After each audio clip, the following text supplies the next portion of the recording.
Leute Johnspressen.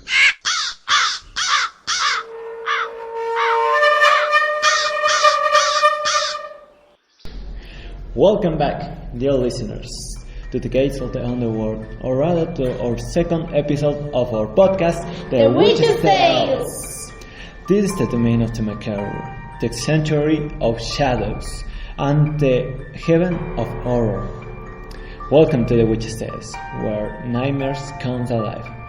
We are very glad about the reception that our first episode of our podcast had, but today we have a new guest, Jenny! Hi, my name is Jenny. I am so very happy to be here with you.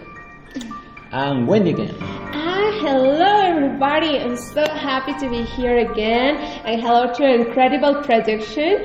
Hello Liz, hello Gabby, hello Vicky, wherever you are, and today we have a new director, it's Cevitas. Yeah. Okay, my name is Kenny, and I will be your host for this new episode and this horrifying experience. Yes, in this episode we have a creepy topic, so take your seats and welcome to Agoraphobia. Today's section deals with totally real histories and anecdotes, without anything paranormal in between, because there is something creepier than the undead, the ones who are alive. Those people who of any moment can hurt us, or those moments that you can lie to your mind about what happened. There was your imagination. An oppressive phobia that runs through you every day. Yeah, and we have to remember you that the following stories were compiled from the WhatsApp chat and the link. And so without more to say, let's open this book of evil.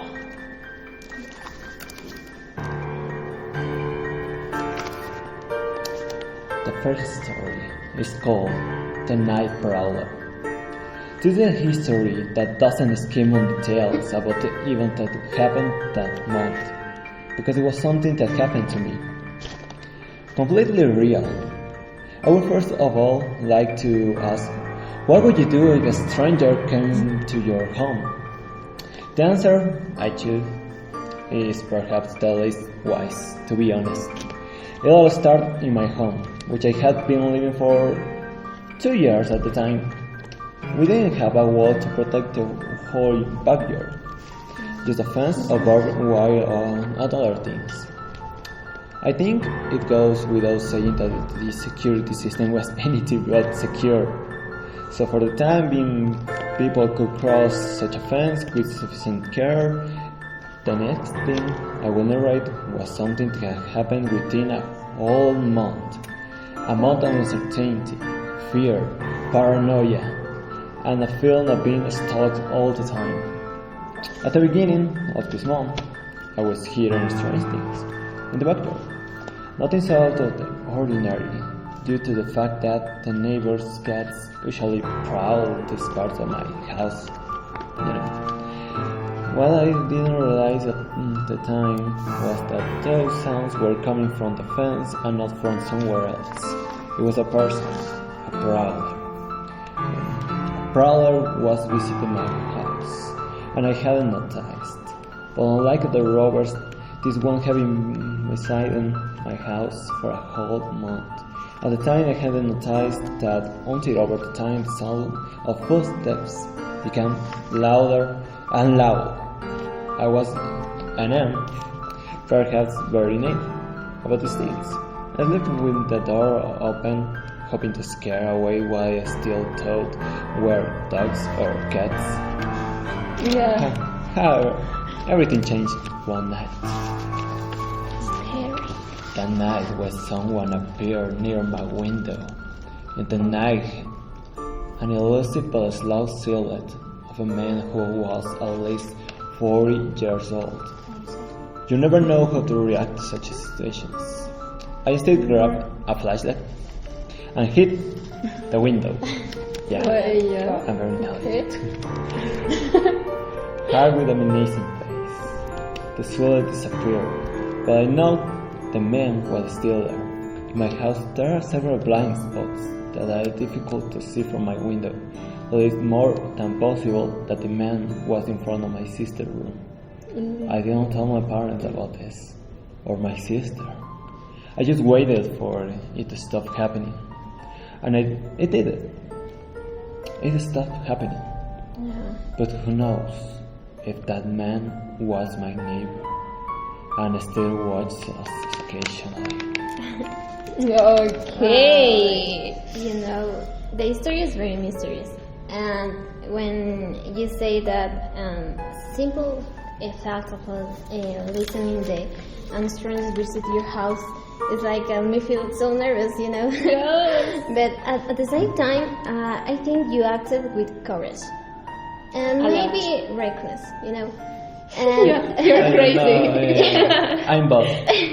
yeah, but at the same time, come to my mind Kenny is a superhero, because Hero or villain. yeah, because Both. he fight with the house stalkers, and this is so a stranger. Yeah, I don't know how I can react in that situation, because for me it's very horrible thinking that someone is looking at me and I don't know I don't know what is the intention. I don't know, being a woman is terrible, and it is worse when you have a stalker.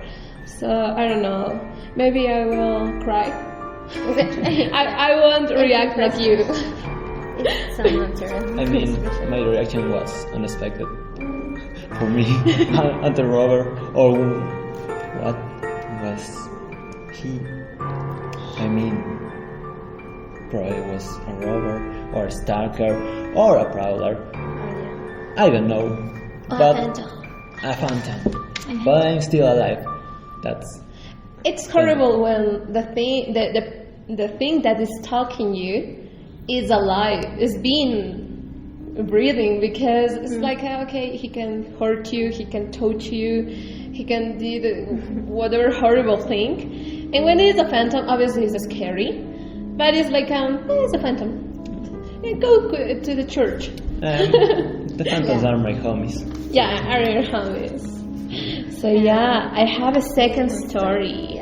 Okay. And the story is from one of our listeners. I'm so happy that that person said that please, this story is anonymous because it's very complicated. Okay, especially in my case, I think this story touched my heart. So let's start. Okay. Let's see. Let's say my mother's death nightmare. If I could describe my mother, I will say that she's someone truly special for me, for many reasons. And I say, okay, it's your mother, is special. But she said that we don't have a close relationship. But I know if she were gone, I wish she'd taken me with her. One day, I came overnight, very tired. We had some family time during the dinner, very normal, and then everyone went to sleep. That night, I had a trouble getting sleep, so I started watching some videos until I got sleepy. Once I fell asleep, it was pretty normal. No dreams or anything. Actually, for me, it's not very normal because I always dream.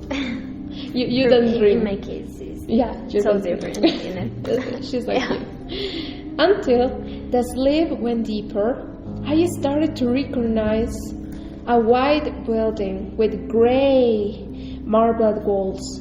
There were many people. Most of them I didn't even know, but they were all wearing black, no exceptions. It seemed like a funeral, and so it was. My whole family and relatives were there. The atmosphere was tense and happy. Many of the attendants were crying, and I was wondering about the case of that, and they were wondering actually about the case of the death of the deceased. I recognized my siblings in the crowd, and when I finally go to them, they hugged me and I started to cry out. I was getting, what happened at all? Until one of my students said that she died. And I started getting very confused. I didn't understand what he meant by she. Then I got closer to the coffin, and there she was. It was my mom. However, she didn't look at that. I feel so desperate that I think it's pretty normal, because in that case, like your mom, it seemed so real. I completely forgot it was a dream. One of that quickly had turned into a nightmare. I remember waiting to scream my lungs out, but the words and the screams and cries even wouldn't come out. I was shocked. And I can feel it. Absolutely speechless, which only made my despair bigger and bigger. A devastating heart attack to my hair, they said. That was the last thing I heard before I busted out in tears. When I got close to the coffin to say the last goodbye, I suddenly woke up. I had a terrible chest pain. I think it's pretty normal too. Yeah. And there was tears in my eyes. So it was real, for sure. All of that was a dream that feels so real, and I got goosebumps over the idea of my mother's death. After that, I couldn't go back to sleep for the rest of the night.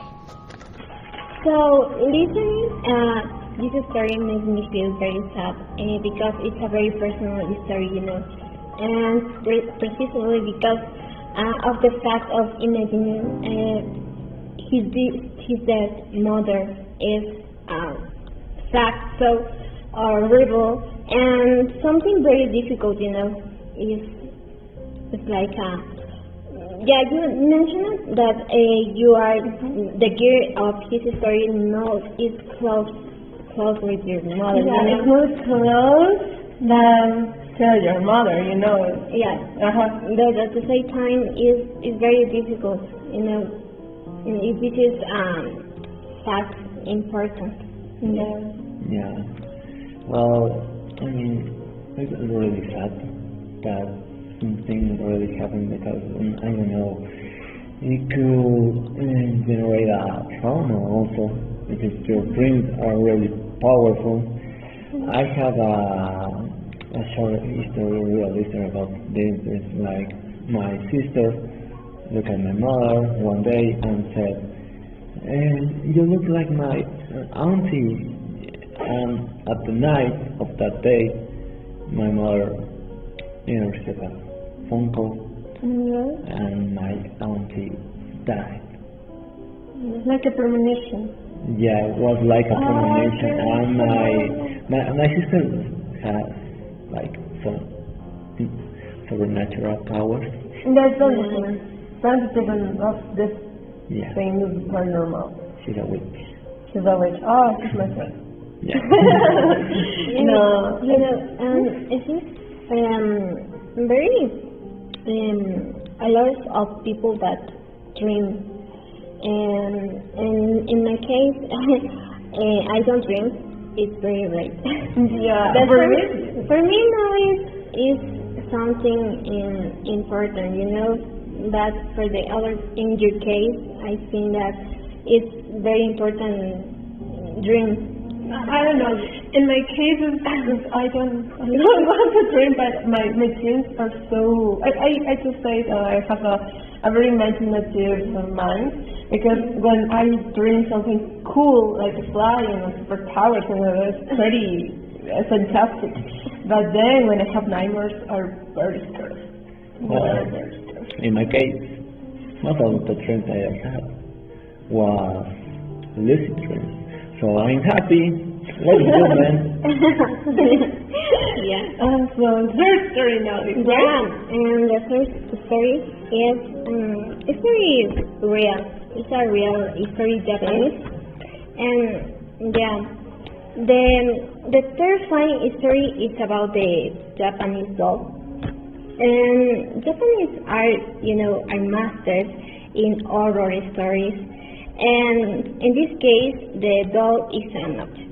Okay, this is history start with Kichi Suzuki. Is a Japanese teen, and she bought doll for her 2-year-old sister, Okiku. The sister Okiku. Yeah, the little girl grew really close to the doll. But sadly, due to devastating health, the little Okiku and she died. And her family decided to put a traditional altar by the doll. And the way they could cherish their daughter's memory, you know. But as time went by, the doll hair grew, and it was evident that the figure had been possessed by Okiku's spirit in the doll. The spirit of Okiku in the doll. And like so, they do take care of Okiku until World War, and they have to leave their home, you know. But at the beginning, they carried the doll with them. But after, they decide that it was better if Okiku doll stay in a safer place, and this safer place is an monastery. Yeah, and there the monks from the monastery have taken care of her since then. And nowadays the temple is a touristic place. In this moment, it's a touristic place that many visit to see the real Okiku doll, and you can even watch the periodic. And yeah, since the hair of this doll grows up to her knees, and yeah, it's a real mystery. Now I want to go to Japan. Yeah, I know. For more reasons, was pretty. I don't know. Maybe this idea of prepare, maybe it's like our idea of, oh, you need to go to the church and things like that. So, yeah, it's weird, but it's very amazing that it's a real story. Yeah, because I heard about it, and I thought it was just like a legend, you know, something. No, it's not a legend. It's a real history. Yeah. Wow. I mean, you know, Japanese people are the master of horror. They have a nice variety only for the section of horror. I remember folklore, Japanese folklore, a poem that is called Tommy no Hell. That is really interesting because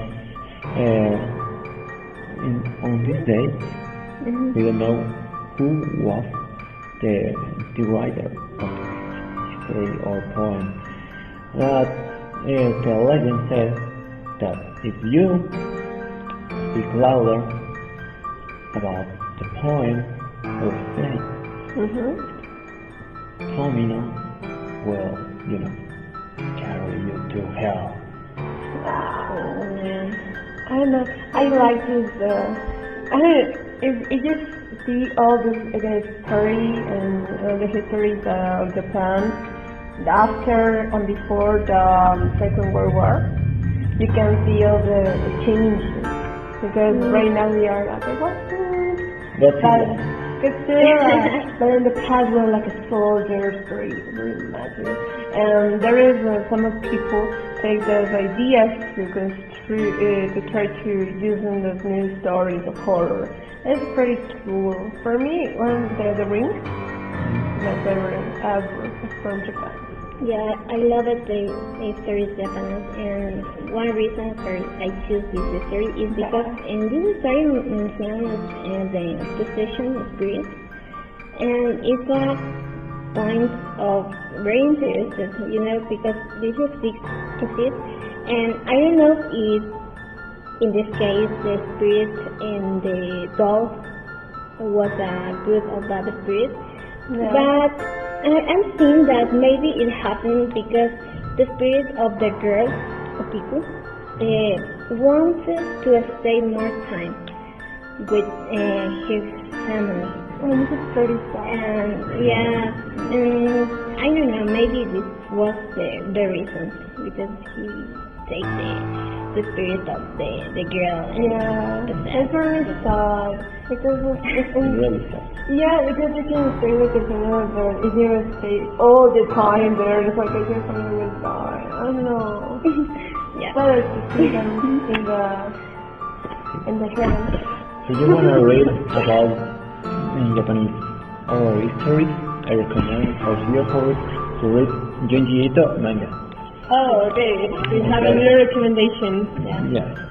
Let's continue with our last history for this episode.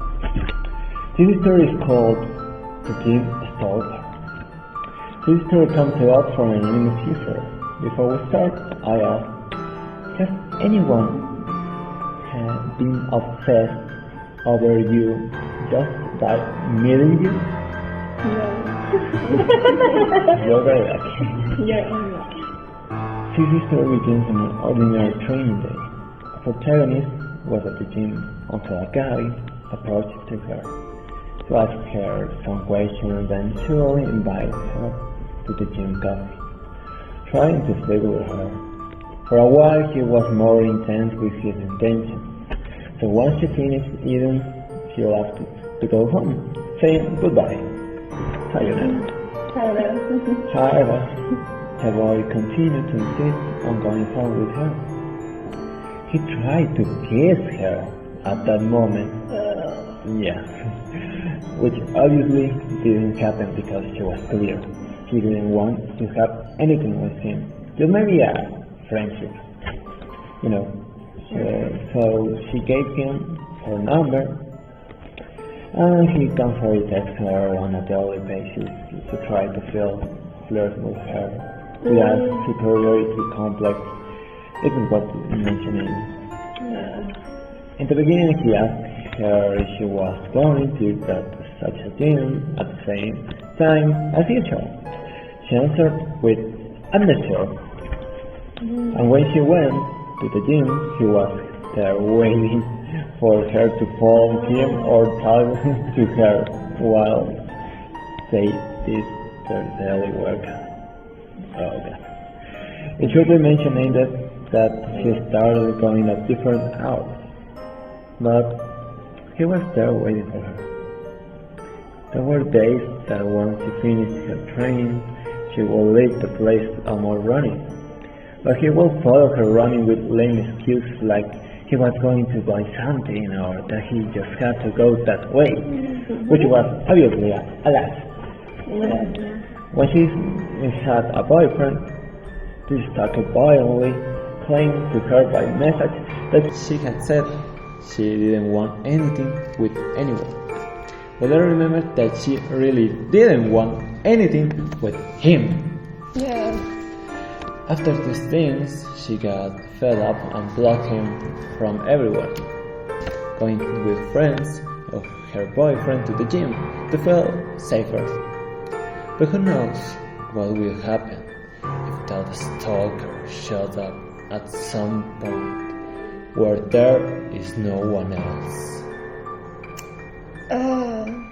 In my opinion, as a woman who go to the gym every day, it's horrible because first, when you go to the gym alone, you have this fear about one boy or one man, even woman, because I have you see some videos of a woman being a problem with another woman in the gym, but the plus of having a stalker in the gym when you have all your surrounder of men is horrible. Yeah. And the same, I identify with this case. I think this happens to many girls, especially because of the society that we live, specifically in this country, you know. For example, when you walking alone for the streets is being a woman is horrible. No. Yeah, and this happened that the girl maybe have a I don't know, physically or verbally harassed. Yeah. And yeah, it's so difficult for us. It's really horrible that you had a type of relationship, I mean friendship, or your boyfriend or girlfriend that have this superiority complex, or is a narcissist person, because they don't have limits and they are really annoying. This case is very particular because he was not only a person who was only obsessed, but the person that are obsessed, but they are, I mean, they are not close. Yes, worst. And this is one of the worst cases because she was stalked by that man, and it's really horrible. But happily, it was just that, like, I'm talking, chatting to you, but not touching her. Yeah. Or say, like, do horrible things more. He tried to kiss Luckily. her on the first day. I mean, Who tried that? What? Even when you are... So scary. It's so scary, especially when you don't feel good with them, and it's like no, get away. So get away, people, from narcissist people. Yeah, That's they are why not good. I don't go to the gym. No, go to the gym. Yeah. You need to be healthy, but Yeah, and eat vegetables. be careful. Eat Eat fruits. vegetables and Drink water. fruits. Drink water. Sleep 8 hours. Don't be me. Eat protein. So yeah. Okay. We can finish. Yeah. And that's all, listeners. Thank you very much for joining us in the second episode of this dark journey. Stay connected to us at the Gates of Hell through our Facebook fan page of Multilingual Major Journal and our Instagram, The Witch Tales. Yeah, you can Yeah. follow us there. And give us your like and comment below. So we are so happy to be here, and we are trying to say that we are happy to see you again the next episode. So thank you, production. Thank you, Thank Liz. you. Thank you, Gabby. Sayonara. Vicky. Mwah. And our new director. Please, an applause for our director. Sebastian. Thank you so much. See you. And we see you again in the same channel. In hell. In hell. Goodbye.